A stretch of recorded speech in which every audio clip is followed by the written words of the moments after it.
이 제목의 뜻은 뭐냐면은 형제들로부터 높임을 받는다 하는 그런 뜻이지요.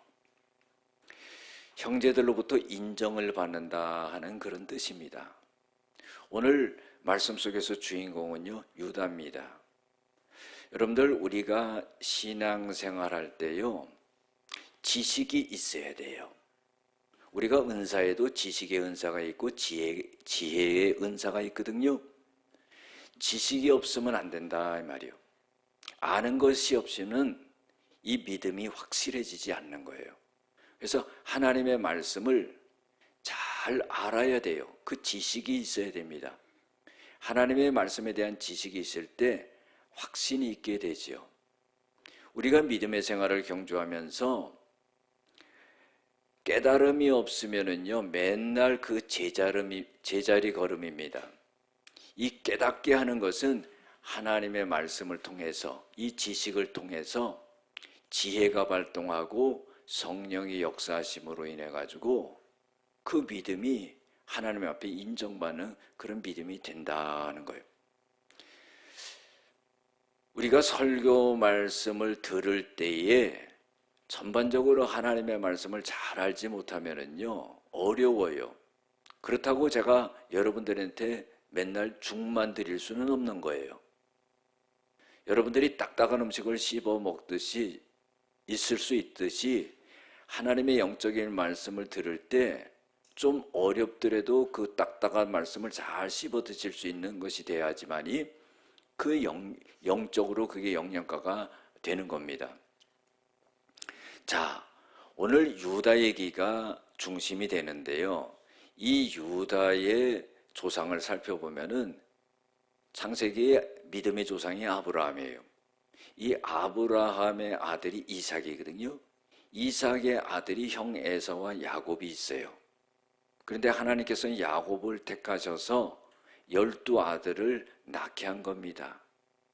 야곱이요, 형 에서의 축복권을 빼앗아서 삼촌 라반의 집에 가서 20년을 고생해서 거부가 돌아올 때 부인이 4명이 됐어요.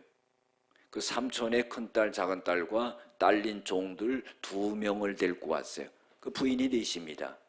그런데 이 유다는 그 삼촌의 첫째 딸인 레아에게서 난 넷째 아들이에요. 첫째 아들은 루벤, 둘째 아들은 시므온, 셋째 아들은 레위, 넷째 아들은 유다예요.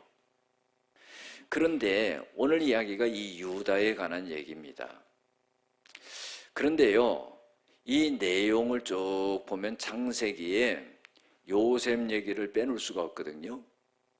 그러면 창세기 37장부터 마지막 장까지 이제 요셉 얘기가 나옵니다. 여러분들, 창세기 31장에 보면은요, 야곱이 낳은 아들 11번째 아들이 바로 요셉이에요. 야곱이 사랑하는 여인 라헬에게서 난 아들이죠. 그래서 이 아들은 무척 사랑했습니다. 야곱도. 그런데 이 야곱이 꿈을 꿔요. 꿈을 꾸는데 이상한 꿈을 꿉니다. 그게 뭐냐면은요, 곡식단이 있는데 자기 곡식단에 형들의 곡식단이 전부 절을 한다는 거예요. 또 꿈을 꿨는데요, 해와 달과 11별이 전부 자기 별한테 절을 한다는 거예요. 아, 형들이 기분이 좋을 수 있겠어요? 네가 우리의 왕이 되려느냐? 그러면서 그때부터 시기 질투하는 거예요. 여러분들, 형들이 그렇게 시기 질투하는 것이 사실 이 요셉이 이런 꿈을 갖다가 말했기 때문만은 아니죠. 막내고 또 자기가 사랑하는 여인에게서 난 아들이기 때문에 형제들 눈에 보기에 얼마나 이뻐했겠어요. 이것이요, 형제들에게, 자식들에게 상처가 된 거예요. 여러분들, 우리 이런 걸 잘 알 수 있어야 됩니다. 그러니까 형들이 기회를 보는 거예요. 어떻게 기회를 보냐? 가만두지 않겠다. 형들이요, 세겜에 가서 양을 치고 있었는데 아버지가요, 요셉을 보냅니다.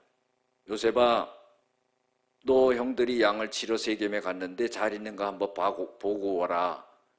갔어요. 갔는데 형들이 양을 치다가 요셉이 오는 걸 보면서요, 잘 됐다. 그 오는 도중에 보면서요, 죽이자 그러는 거예요.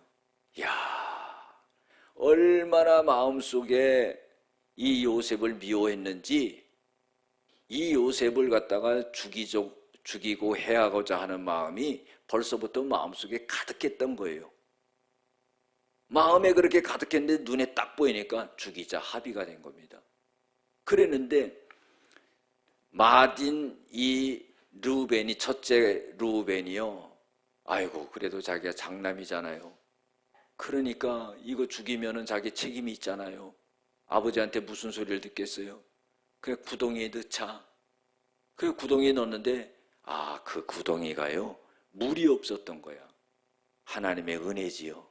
그러면 물에 빠져가지고 구덩이에 들어가면 죽을 거 아닙니까? 그런 거예요. 그런데요, 그 구덩이에 계속 들어가 있으면은요, 먹을 것도 없고 짐승들이 잡아먹을 수도 있고 죽을 거 아니겠습니까? 그랬더니 그때 유다가요, 이스마엘 상인들이 지나가는 걸 보고 우리가 이거 여기서 이렇게 죽이면 뭐 필요가 있겠느냐. 그래서 그냥 저 상인들에게 이 요셉을 팔자. 그래가지고 동의를 얻어내는 거예요. 유다가요, 세상 속된 말로 하면은 말빨이 있는 사람이야. 그래가지고는 그 형제들의 동의를 얻어가지고 이스마엘 상인들에게 은 20에 팔아 넘기는 겁니다. 팔아 넘겼는데 누구네 집에 팔렸냐면은 보디발의 집에 팔렸어요. 이 보디발은 왕을 갖다가 보유하는 그런 사람이었거든요. 그런데 보디발의 집에 팔려갔는데 이상한 일이 벌어지는 거예요. 요셉이 그 집에 들어온 날부터 하나님이 함께 하시는 것을 그 주인 보디발이 보면서요, 형통하게 하는 것을 눈에 보는 거예요. 여러분들, 우리 믿는 자에게는 그런 역사가 일어난 줄로 믿습니다. 그래 창세기 39장 3절에 보면 보디발의 집에 들어갔을 때 형통하게 됐고, 또 무슨 일이 있었냐면요, 이 보디발의 아내가 이 젊은 요셉을 갖다가 유혹하는 거예요. 여러분, 유혹을 어떻게 하는 줄 아세요? 눈에다 빗자루 들고 유혹하는 거예요. 여기다가 이렇게. 같은 여자분들 이거 다루려고 얼마나 힘쓴지 몰라요. 그래가지고 막 다 다루려고. 그거 갖고 유혹을 하는 거예요. 유혹하는데 이 요셉이 거기에 넘어가지 않죠. 그걸 뿌리치고 도망가는 거예요. 그런데 오히려 이 보디발의 아내가 요셉이 나를 범하려고 했다. 그래가지고는 감옥에 들어가는 거예요. 아이고, 참 얼마나 억울합니까? 그런데 창세기 39장 23절에 보면은 감옥에서도 하나님이 형통케 하셨더라. 이 말씀이 중요해요. 여러분들 지금 우리 요셉 얘기하고 있지만은요, 우리가 요셉이에요. 아멘을 두 사람이 안 하네. 우리가 요셉이에요. 감옥에서도, 어떤 상황에서도 하나님이 함께 하시니까 감옥에서도 형통하게 되어가지고 간수들이요, 모든 일을 갖다가 요셉에게 다 맡겨서 처리하는 거예요. 아니, 죄수가 그걸 다 처리한다고 하면 되겠어요? 그런데 또 감옥에도 또 희한한 일이 일어나지요. 감옥에 딱 들어가 보니까 누가 들어왔냐면 왕을 보필하는 술 맡은 관원장과 떡 굽는 관원장이 들어온 거예요. 뭘 잘못했는지. 그래서 꿈을 꿨는데요, 그 꿈을 꿨는데 그 꿈을 해석을 못하는 거예요. 그러니까 요셉이 그 꿈을 해석해 줍니다. 해석해 줬는데 결론은 뭐냐면, 술 맡은 관원장 당신은 복직이 될 거다. 떡 맡은 관원장은 당신 죽을 거다. 근데 그게 그대로 됐어요. 그래가지고는 이 술 맡은 관원장이 이제 다시 나가서 왕을 보필하게 될 때에 그때 나를 기억해 달라고 요셉이 부탁했는데, 아니 뒷간 갈 때랑 뒷간 나올 때랑 틀리게 싹 다 잊어버린 거예요. 소식이 없는 거죠. 아, 그랬는데요. 하나님이 그걸 가만두지 않는 거예요. 어느 날 바로 왕이 꿈을 꿨어요. 꿈을 꿨는데 또 이상한 꿈을 꾼 겁니다. 나일 강가에요. 아주 살찐 암소가 7마리가 올라오는데 그 다음에는요, 흉하고 파리한 7 암소가 올라와 가지고는 살찐 암소를 싹 다 잡아먹어버리네. 같이 자기네가 잘 놀면은 바로가 고민할 게 없거든요. 근데 잡아먹으니까 야, 이거 이상하다 이러는 거예요. 이어서 꿈을 또 꾸는 거예요. 아주 충실한 7 이삭이 나오는데 그 뒤에 가늘고 아주 마른 이삭이 나와가지고는 그 마른 이삭이 충실한 이삭을 갖다가 삼켜버리는 거예요. 이야, 이상하다. 여러분들, 우리가 생각해도 개꿈은 아니잖아요. 그렇죠? 그러니까 이 바로 왕이 고민하는 거예요. 고민하다 자기가 해석을 못하니까 애굽 전역에 있는 점술가들, 점쟁이들, 점치는 자들, 전부 복술가들 모아가지고 해석해봐라. 해석을 못하는 거예요. 그때 이 술 맡은 관원장이 감옥에 있다가 요셉이 자기 꿈을 해석해가지고 감옥 밖에 나오게 된다는 것을 알려준 그것이 딱 떠올라가지고 왕이시여, 제가 감옥에 있을 때 내 꿈을 해석해서 내가 감옥에서 나오는 그것을 해석해 준 그 소년이 있습니다. 그 소년을 부르면 능히 해석할 수 있을 것입니다. 그런 거. 그래가지고 왕이요, 그때요, 뭐라고 말했는 줄 아세요? 불러와라 이렇게 말했어요. 불러와라 이렇게 안 했어요. 불러와라. 불러온 거예요. 딱 불러오니까 꿈 얘기를 딱 하니까 왕이시여, 이걸 내가 해석해 드리겠습니다. 그래가지고 해석을 하는데 그 꿈의 해석이 뭐냐면은 애굽 전역에 7년 풍년이 든 다음에 7년 흉년이 든다는 거예요. 이해가 되지요? 그래가지고는 7년 흉년이 되었을 때, 7년 풍년이 되었을 때 애굽에 무조건 곡식의 5분의 1은 저장을 하십시오. 그렇게 말하는 거예요. 그러면은 7년 흉년을 이겨나갈 수가 있을 것입니다. 그리고 이런 말을 해요, 요셉이. 뭐 자리에 욕심은 있는 건 아니지만은 이 애굽 전 지역에서 지혜롭고 명철한 자를 갖다가 택해가지고 그 사람으로 하여금 그 일을 맡기십시오. 그런 거예요. 자기라고는 얘기는 안 했어요.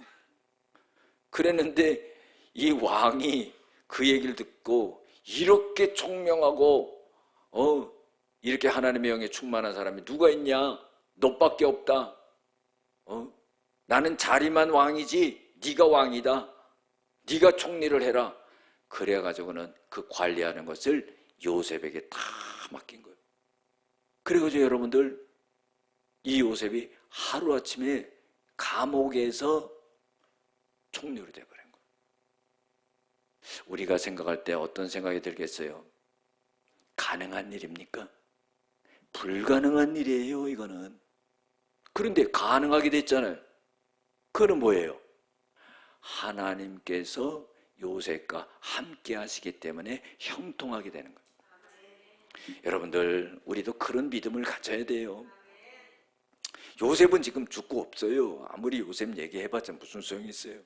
우리가 요셉이라 이 말이에요. 우리가 유다고 우리가 요셉이고 우리가 주인공이라 이 말이에요. 아무리 부족하다 할지라도 죽은 사람을 주인공으로 하나님이 쓸 수가 없어요. 영화 같은 데 봐요. 주인공 죽나? 아무리 총 쏴도 안 죽어요. 그렇죠? 하나님이 부족하지만 우리를 요셉과 같이 아무리 힘들고 아무리 어렵고 아무리 어떤 상황이 있다 할지라도 하나님이 함께 하시고 형통케 하신다 하는 거예요. 그런데 그때 이제 풍년이 들어서 곡식을 저장하고 흉년이 때가 온 거야. 그때 자기 아버지와 형제들이 있는 가나안 땅에도 역시 흉년이 들은 거예요. 말도 못하지요. 곡식이 다 떨어지고 짐승이 다 죽고 이제는 딱 굶어 죽게 된 거예요. 그랬더니 아버지 야곱이 뭐라고 합니까? 자식들을 앉혀놓고 우리 앉아서 죽을 거냐? 애굽에는 곡식이 있다고 그러는데 내가 돈을 줄 테니까 가서 양식을 사와라. 그래가지고는요 간 거예요. 애굽에 갔는데 누구를 만나냐면은 거기서 자기네들이 팔아먹은 요셉을 딱 만나는데 형들은 요셉을 알아보지 못하고 이 요셉은 형들을 딱 알아본 거죠. 그래가지고는 이제 형들을 시험하는 거예요. 니네들 어디서 왔냐? 물어보니까 우리는 저 가나안 땅에서 왔는데 양식을 구하러 왔습니다. 돈도 갖고 왔습니다. 그러니까 이 요셉이 뭐라 아니다. 니네들은 정탐꾼이다. 그러는 거예요. 아이고 양식이 떨어져서 그 양식 구해갖고 먹고 살려고 왔더니 여기서 딱 죽게 생겼네. 정탐꾼이라고 그러면 살아날 길이 있겠습니까? 그랬더니 아니라는 것을 얘기하기 위해서 우리는 가나안 땅에 사는데 우리 아버지가 12아들을 낳아가지고 이렇게 양식이 떨어져가지고 우리를 보내는데 막내는 지금 아버지랑 같이 있습니다. 그런 거예요. 여러분들 요셉이요 자기 어머니로부터 난 친동생 베냐민이 살아있나 없나를 보고 아버지의 건강 상태를 보기 위해서 그래 물어본 거예요. 시험한 거예요. 그래 이 요셉이 그걸 딱 알아챈 거지요. 그래 가지고는 뭐라 그러냐면 그래 그렇다면은 너희들이 한 사람은 볼모로 잡히고 그리고 나머지는 양식을 갖고 가가지고 굶주려서 죽는 것을 면하게 하라 그런 거예요. 그러면서 누구를 뽑아내는 줄 아세요? 시므온을 갖다 딱 뽑아내요. 여러분들 요 시므온과 레위가 문제예요. 아주 이 시므온과 레위는 분이 많은 사람들이고 혈기가 많은 사람들이고 이런 사람들이에요. 그러니까 자기를 팔아먹을 때 아주 거기에 막 주동한 사람이 성경에 나와 있지 않지만 요셉은 알아. 요셉은 그때 목소리가 큰 사람이 누군지를 딱 봤거든. 시므온과 레위란 말이에요. 그러니까 시므온을 딱 끄집어내가지고는 어떻게 해요? 너 여기 볼모로 잡혀. 그리고는 돌려보낸 거예요.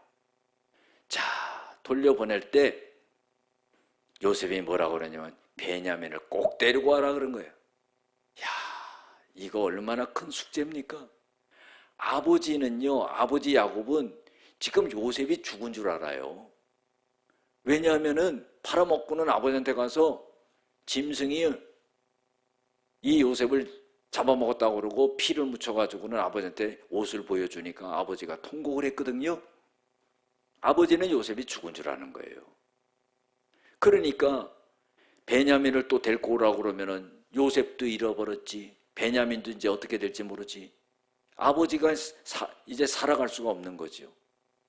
형들이 돌아와가지고는요, 이제 아버지한테 그 사실을 다 말하는 겁니다. 갖고 왔던 식량이 또 다 떨어졌어요. 이 죽을 수밖에 없잖아요. 아버지를 설득해서 이 베냐민을 갖다가 다시 애굽으로 데리고 가가지고 요셉한테 보여야 되는데 아버지가 이 베냐민을 놓아주질 않는 거예요. 놓아주질 않는 거예요. 그러니까 장남인 르우벤이 또 아버지를 설득한다고 나서요. 근데 이 르우벤은 별로 힘이 없어요. 여러분들 요셉 팔아먹을 때 요셉을 갖다가 죽이자고 하고 팔아먹으자고 하고 그럴 때 르우벤이 장남이 돼가지고 동생들 꽉 무슨 말을 하냐? 아버지가 이 사실을 아시면 놀래서 충격으로 돌아가신다. 너희들 잠자고 있어. 그러면서 꼴밤 한 대씩 탁탁 때리면서 다 데리고 왔어야 되죠. 근데 그러지도 못한 거예요. 르우벤이 그런 힘이 없어요. 이제 베냐민을 데리고 가야 되는데 장남으로서 나서지 않을 수도 없으니까 아버지한테 말해요. 근데 아버지한테 말하는 그 말이 설득력이 없어요. 뭐라고 말하냐면 아버지, 만약에 베냐민을 애굽에 있는 총리에게 데려갔다가 다시 데리고 오지 못하면은 내 아들 2명을 죽이십시오 그런 거예요. 여러분들, 할아버지가 손자 죽이는 사람 있어요? 그쵸? 아니, 할아버지 손으로 손자를 죽이라는 말이 그게 말이 되냐 말이에요. 그러니까 르우벤은 설득력이 없는 말을 하는 거예요. 그때 누가 나서냐면 유다가 나서는 거예요. 아버지, 내가 저 베냐민의 담보가 되겠습니다. 그리고 내가 베냐민을 갖다가 다시 데리고 오지 못하면은 내가 아버지에게 영원한 죄를 짓는 겁니다. 여러분, 이건 납득이 되잖아요. 그리고는 하는 말이, 이제 양식도 떨어졌고 우리 다 죽게 생겼습니다. 아버지 베냐민 끌어안고 있으면 뭐예요? 양식 떨어졌는데 이제 죽을 거 아닙니까? 아버지가 결단을 안 내리고 지체하기 때문에 빨리 결정만 내렸으면 벌써 2번 왔다 갔다 했을 거예요. 이렇게 말하는 거예요. 납득이 되지요? 그러니까 이 야곱이요, 가만히 생각하다가, 그래, 하나님께서 은혜를 베풀어 주시길 원한다. 내가 아들을 잃으면 잃으리라. 그 전까지만 해도 붙들고 그냥 있었던 아버지가 유다의 말을 듣고는 이제는 결단을 하면서 하나님이 은혜 내려주시기를 간구하고, 그리고 베냐민을 내어주는 거예요. 그래가지고 베냐민을 데리고 또 요셉 앞으로 갔지요. 이제 요셉 앞으로 갔는데 요셉이요, 이제 베냐민을 보고 마음의 안심을 갖고 아버지가 잘 계신가 하는 것을 또 묻고, 그래, 너희들이 약속을 지켰기 때문에 내 곡식을 준다. 그래가지고 또 자루 그냥 싸줘가지고 다 미고 이제 또 다시 가나안 땅으로 오게 되는데, 오는 도중에 군사들이 또 쫓아오는 거예요. 얼마나 깜짝 놀라겠어요. 고이 보내주는 줄 알았더니 또 그게 아니에요. 우리 주인의 은잔이 없어졌다 그러는 거예요. 아니, 곡식 어디 구걸하러 갔던 사람들이 뭐 언제 어느새 그 은잔을 훔쳐갖고 자루 속에 넣겠습니까? 그랬더니 형들이 하는 말이, 만약에 은잔이 나온 사람이 있으면은 그걸 죽이십시오. 그러는 거예요. 다 끌러보니까 아이고, 베냐민의 자루 속에 딱 나오네.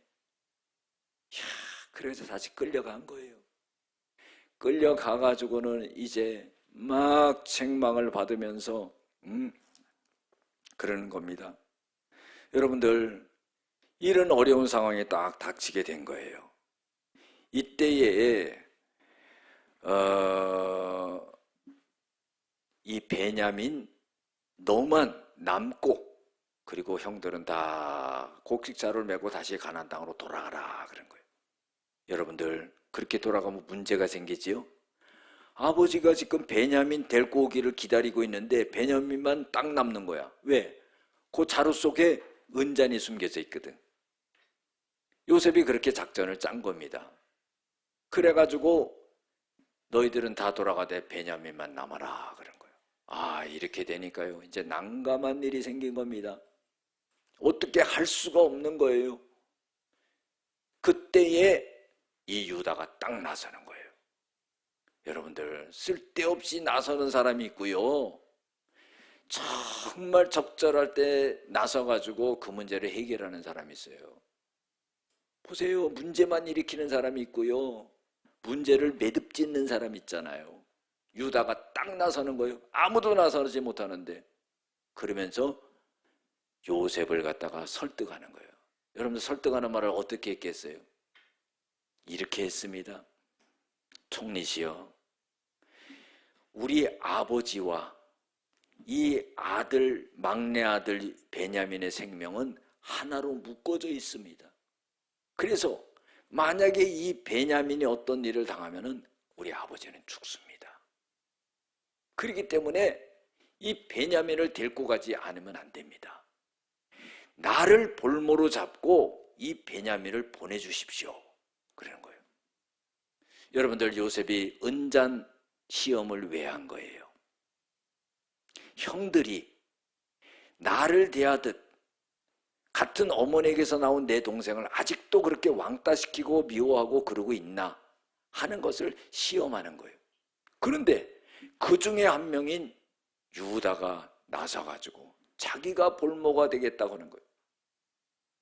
요셉 자기가 구덩이에 들어가고 이스마엘 상인들에게 팔려갈 때 그 트라우마는 아직도 남아있는 거예요. 울고불고 형들 살려달라고 울고불고 해도요 매정하게 팔아먹은 거죠. 그때를 잊지 못하는 거예요.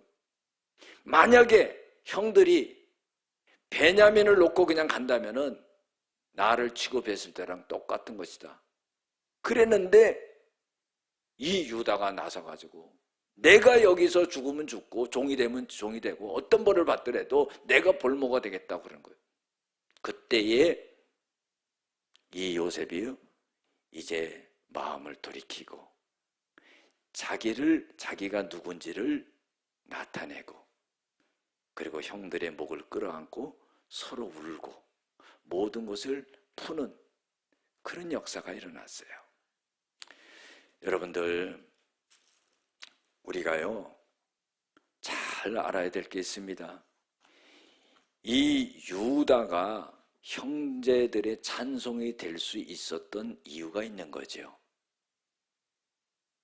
유다는요 형제들로부터 칭송을 받고 높임을 받을 수 있는 그런 사람이 된 거예요. 그러면 왜 유다가 그랬느냐? 유다는요 사실 흠이 있었던 사람이에요. 이 유다에게는 세 아들이 있었습니다. 첫째 아들이 엘이고 두 번째 아들이 오난이고 세 번째 아들이 셀라예요. 제일 맏형의 부인이랑 살고 있다 형이 죽어요. 그 둘째 아들이 형수와의 사이에서 씨를 받아가지고 대를 이어나가야 되는데 둘째 아들이요 그 역할을 하지 않아요. 그래서 하나님이 죽여버립니다. 셋째 아들 셀라가요 어려요. 그래가지고 시아버지가 며느리한테 너 기다려라. 이 셋째 아들이 시동생이 크기까지 기다려라. 그거 다 장성을 했는데 주질 않는 거예요. 그리고 나서 무슨 일이 있었냐면은 이 유다의 부인이 죽어요. 그리고 나서 이 유다의 며느리가요 생각을 하다가 작전을 짭니다. 그건 뭐냐면은 우리 시아버지가 아니 셋째 아들이 시동생이 자랐는데도 나한테 주지 않아서 씨를 잊지 못하게 하니까 어떡하냐. 그래서 작전을 짜는 거예요. 어떻게 하냐면은 이 시아버지가 딥나로 갈 때 며느리 다말이 장녀로 가정해서 아버지를 끌어들여 가지고 거기서 아이를 가져요. 그때에 이 며느리 다말이 요구한 게 있어요. 염소 새끼 하나를 갖다가 달라고 그런 거거든요. 염소 새끼 하나를 주기로 했어요. 근데 염소 새끼가 당장 어디 있어요? 그러니까 증거, 담보물을 잡습니다. 그 담보물은 뭐냐면은 몸에 지니고 있던 도장과 끈과 지팡이를 담보로 잡아요. 그리고 나서 나중에 염소 새끼를 갖고 갔는데 여기에는 장녀가 없다는 거예요. 참 이상한 일이다. 이렇게 생각하고 있는데 3개월이 딱 지나는데 무슨 소식이 들리냐면은 며느리 다말이 임신했다는 거예요. 그 소리를 들으니까 이 유다가요 그 며느리를 불살라버리라고 하는 거예요. 아주 고약한 시아버지예요. 자기가 그 일을 저질러 놓고는 자기는 몰랐지만은 그랬는데 끌고 왔는데 며느리 다말이 뭐라고 그러냐면 나는 이 담보물을 갖고 내가 담보물을 갖고 있는데 이 사람으로 인해서 내가 임신을 했습니다. 그러니까 뭐를 내놓냐면 도장을 내놓고 끈을 내놓고 지팡이를 딱 내놓으니까 그게 누구 거냐면 자기 시아버지 거예요. 아이고 이 시아버지가 뭐라고 말하냐면 너는 나보다 옳도다 그런 거예요. 여러분들 유다의 위대한 점이 여기 있다 이 말이죠. 굉장한 실수를 했어요. 그런데 유다는요 자기의 실수를 인정하는 거예요. 여러분들 이렇게 할 수도 있지 않겠어요? 며느리가 내 것을 갖다가 갖고 도망가 가지고 저렇게 말하는 거다, 이렇게도 또 뒤집어 쓸 수가 있는 거예요. 그런데 유다는요, 하나님 앞에서 이것은 내 잘못이다, 이렇게 인정을 하는 거예요. 여러분들 잘 들어보세요. 자기의 잘못을 인정하지 않는 사람을 어떻게 용서할 수 있겠어요? 우리 그거 알아야 돼요. 이 세상에서 그렇게 할 수 있는 사람이 누가 있겠냐 이 말이에요. 용서하지 않는다면은 그 사람에게 더 용서해 준다면은, 그 사람이 용서를 구하지 않았는데 용서해 준다면 어떻게 보면 그 사람을 더 죄짓게 만드는 것도 될 수가 있다 이 말이죠. 여러분들, 우리는 용서를 구할 수 있는 사람이 돼야 되고 용서할 수 있는 사람이 돼야 돼요. 왜 그래요? 완전하지 않기 때문에 그래요. 잘못했으면 용서를 구해야 돼요. 어떤 수모를 당하든지 얼마만큼을 당하든지 그건 그 사람 몫이에요. 잘못은 내가 한 거예요. 용서를 구해야 돼요. 그리고 여러분들, 용서를 구할 때 더 이상 정죄하면 안 돼요. 왜? 그런 자세를 취한다면 하나님이 나를 용서하지 않을 거예요. 이 유다는 자기 죄를 인정한 거예요. 이 유다의 위대한 점은 뭐냐면요, 아버지의 마음을 감동시키는 사람이었어요. 베냐민을 데리고 갈 수 없는데 아버지를 설득해서 베냐민을 데리고 갈 수 있었다 하는 거예요. 여러분들, 부모는 자식을 기를 때 자식의 모든 것을 알아요. 장차 어떻게 될 것이라는 것도 예상을 합니다. 장남 르우벤의 말은 듣지 않아요. 아버지의 침상을 갖다 더럽힌 자예요. 싹시 노란 거지요. 너는 볼 게 없다 이거예요.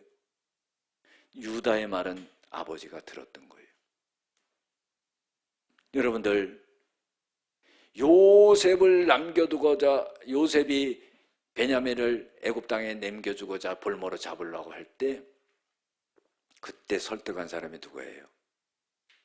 그때 나서가지고 자기 목숨을 담보로 나서가지고 요셉을 설득한 사람이 누구냐 말이에요. 총리를. 유다란 말이죠. 이건 뭐예요? 신앙적으로 말하면 십자가 지는 거예요. 군대용어로 말하면 총대 매는 거예요. 희생이죠. 여러분들, 이게 있어야 되는 거예요. 그래서 형제들이 생각할 때 우리가 유다가 아니면은 이 모든 일을 처리할 수 없었을 것이다. 우리는 다 죽었을 것이다. 유다가 없이는 안 된다. 그래서 모든 형제들이 유다를 갖다가 칭송했다 이 말이에요.